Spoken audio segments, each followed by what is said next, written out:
Olá, galera do Aula D, sou o professor Eduardo, seu professor de Química. Vou nessa aula falar das reações químicas, tá? Como identificar as reações químicas, que é um tema muito importante na prova do Enem.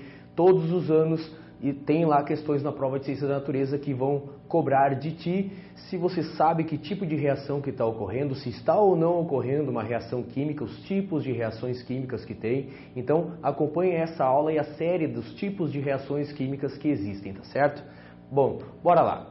Falando de reações químicas, tá? O que a gente precisa saber? Primeira coisa, uma reação química é na verdade um rearranjo atômico, onde eu tenho reagentes, né, substâncias, aquelas que a gente chama de reagentes, se convertendo em produtos. Uma coisa muito importante a se saber é que nessa reação não há criação e nem destruição de átomos ou moléculas. O que acaba acontecendo é que os átomos trocam de lugar, eles quebram algumas ligações e formam outras para aquilo que era um reagente se converter em um produto.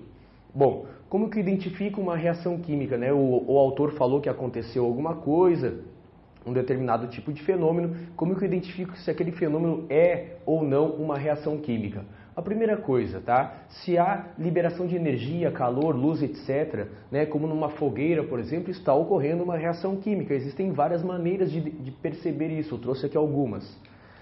Formação de gases, de que tipo? Um comprimido efervescente em água, por exemplo, né? Aquele tipo de comprimido lá para antiácido, essa liberação de gases aqui está identificando a ocorrência de uma reação química. Formação de um sólido, um precipitado, que também é um tema recorrente, não só no Enem como nos vestibulares, né? É o que está acontecendo aqui, eu misturei duas substâncias e forma-se um sólido aqui que a gente chama de precipitado. Mudança de coloração, como aqui, por exemplo, esse papel aqui que foi chamuscado, eu percebo que há uma mudança de coloração. Essa mudança de coloração, ela dá a entender que houve ali uma reação química, tá certo? Quando então tem uma mudança de cheiro, de aroma, de gosto, o cheiro mudou, mudou o aroma, mudou o gosto. Um bom exemplo, olha aqui, ó, se você estiver assistindo perto da hora do almoço ou perto da hora da janta, você vai ficar com raiva de mim, mas tem aqui um churrasco, né? Então, compare aquela carne crua com a carne assada, você sabe que o cheiro, o gosto, o aroma modificou, então é que houve ali processos químicos, aconteceram ali reações químicas, certo?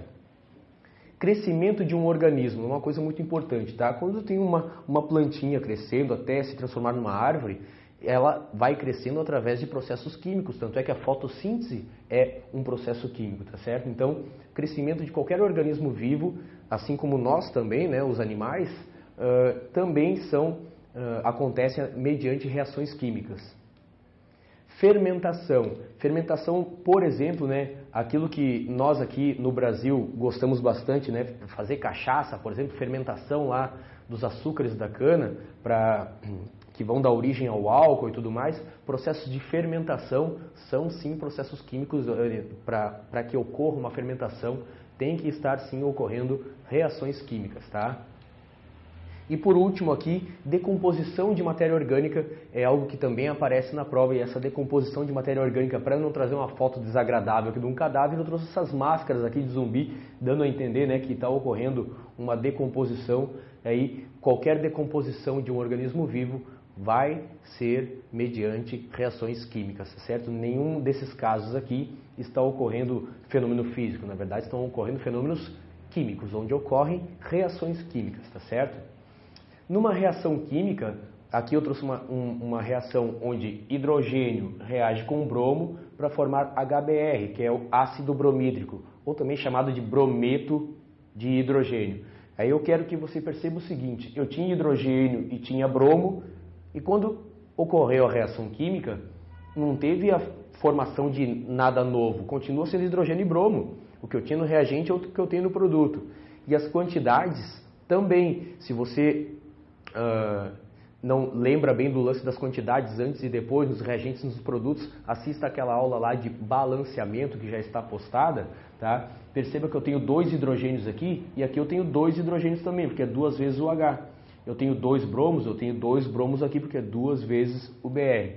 Então, não só os elementos químicos, né, os tipos de elementos químicos, como as quantidades também são sempre iguais, tanto nos reagentes quanto nos produtos, tá? Eu tenho aqui algumas animações que mostram reações químicas. Eu tenho aqui esse polímero, que ele é tem um alto poder de absorção da água, ele faz uma reação química com a água e ele cria um gel também muito utilizado em fraldas descartáveis, em fabricação de neve artificial. Né? Esse polímero é o poliacrilato de sódio, e aí você percebe que ele coloca aqui uma aguinha colorida, né?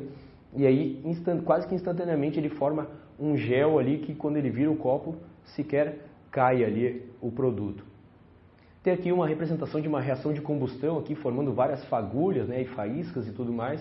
Então essa produção de luz aqui, liberação de energia é um processo químico também. Tem aqui uma reação muito interessante do sangue com água oxigenada. Né? No sangue existe enzimas lá, existe uma determinada enzima que provoca a decomposição, acelera a decomposição da água oxigenada, e você percebe que uma pequena quantidade de sangue na água oxigenada provoca aquela formação de gases ali, libera bastante oxigênio. É o que está acontecendo aqui, que também é uma reação química. Tem aqui uma polimerização explosiva, que é a polimerização da paranitroanilina. Olha só que troço louco, né?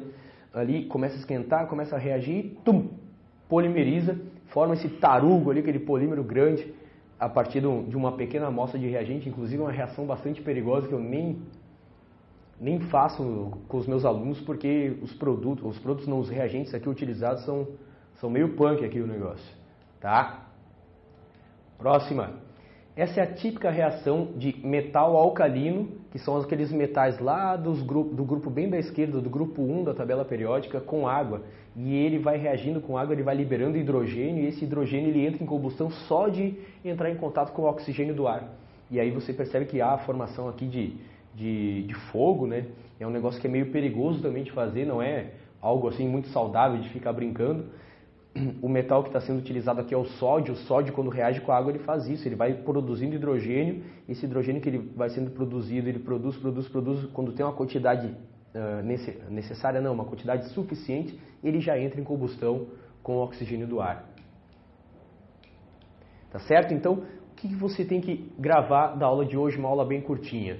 Os processos químicos são através daquela conversão dos reagentes em produtos. E tudo aquilo que foi falado ali em termos de vocabulário, né, como que o Enem ele vai falar para você que está ocorrendo um processo químico, tipo, liberou energia, liberou calor, houve produção de luz, produziu gás, ou mudança de cheiro, mudança de aroma, mudança de gosto. Todas essas dicas aí são dicas de que estão sim ocorrendo processos químicos e não processos físicos, tá certo? Se gostou da aula, por favor, curte aí o vídeo, compartilhe com seus amigos, deixe um comentário aí dizendo se você está se preparando para o Enem, está estudando para o vestibular, estou estudando para o ITA, quero fazer medicina, quero fazer história, quero fazer engenharia, quero saber aí por que você está assistindo a minha aula, tá certo? Um grande abraço, espero que tenha gostado e até a próxima.